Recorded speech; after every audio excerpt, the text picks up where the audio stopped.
So today our topic is turbine. So we are going to see different types of turbine.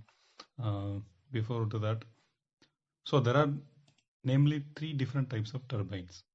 First one is Pelton wheel, also called Pelton turbine. Second one is Kaplan turbine. It is like a propeller. The shape is looking like a propeller, so it is called a propeller turbine. And the third one is Francis turbine. Among these three turbines, two turbines are designed by engineers like us. Dr. Pelton invented the Pelton wheel. Similarly, Dr. Francis invented the engineered the Francis turbine. So these are different types of turbines. So actually, turbine. What is the turbine? Turbine is a component, or it's a component that converts fluid energy into mechanical energy. So further, the mechanical energy is converted to electrical energy. So actually, the turbine is a device that is used in converting energy in power plants. So it is a major component in power production. So to study them is very important as a mechanical engineer. So first we are going to see about what is actually the Pelton wheel, or often called Pelton turbine. So this is the Pelton wheel in lab scale model. So this is the Pelton wheel. So this is the individual blades which are stacked radially in the circumferential direction. So actually water is entering from here. This is the water pipe. The water is entering from here. So here there is a needle valve. So this valve will either close or partially close or fully close the flow from this side to that side to happen. So it is a flow control valve. That's all. The flow control valve will just control the amount of flow from just starting from 0% to 100% to enter. So if when the water strikes the Pelton wheel starts to rotate. As a result, the power will be produced in the generator side. So this is the overall view of the lab scale Pelton wheel structure. So what are the components are there? So these are called the blades are called vans. So this entire portion is called runner, and the water is flowing through the pipes. The pipes are technically called penstock. So the water flow happens in this direction.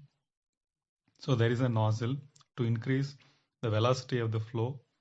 So there is a device called spear to control the amount of flow.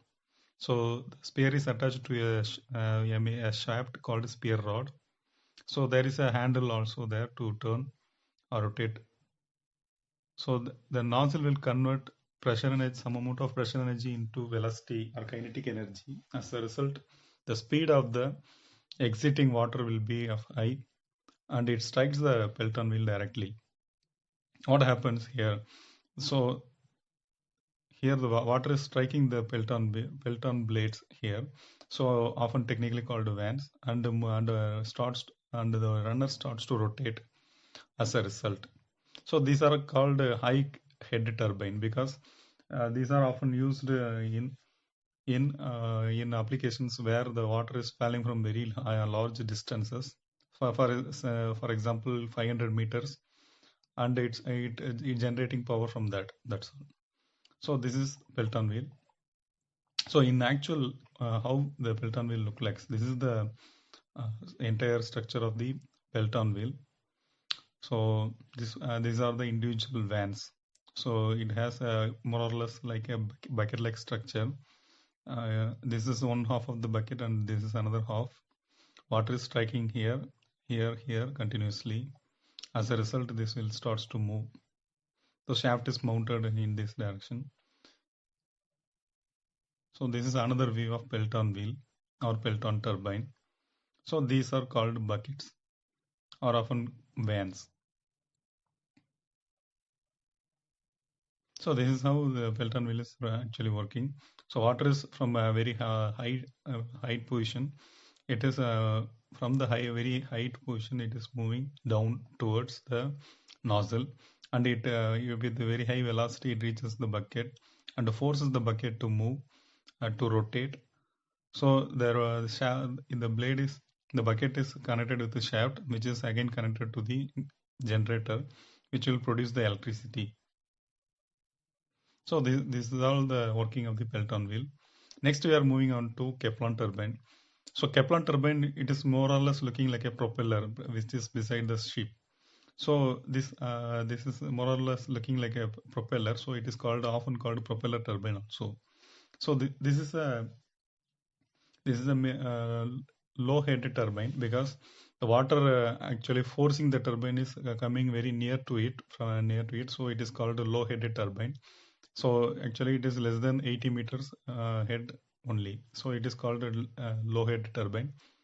In the previous case of Pelton wheel, it is a high head turbine because it is around 500 meters high. The water is moving from very high position, and for example, 500 meters is very high in comparing to 80 meters. So, namely, Kaplan turbine is a low-headed turbine, whereas previous one Pelton wheel is a high-headed turbine. High-headed turbine. So, this is how the Kaplan turbine is looking like. It has different blades attached circumferentially. So in the next here, this is how the Kaplan turbine is working. So there are some amount of water stored in the reservoir. Through a control gate, it is moving towards downwards, and because of the force, the blades are starts to rotate. As a result, the shaft connected to the generator. This is the generator portion. This is the shaft, transmission shaft, which is connected to the propeller. The propeller rotates. As a result, the shaft also rotates. As a result, the generator starts producing electricity. So this is the propeller type of turbine. Often it is found by Dr. Kaplan. So it is called a Kaplan turbine. So it is more or less a axial flow turbine because it's the water enters axially and leaves axially. So it is a axial flow turbine. So these are the other different views of the Kaplan turbine.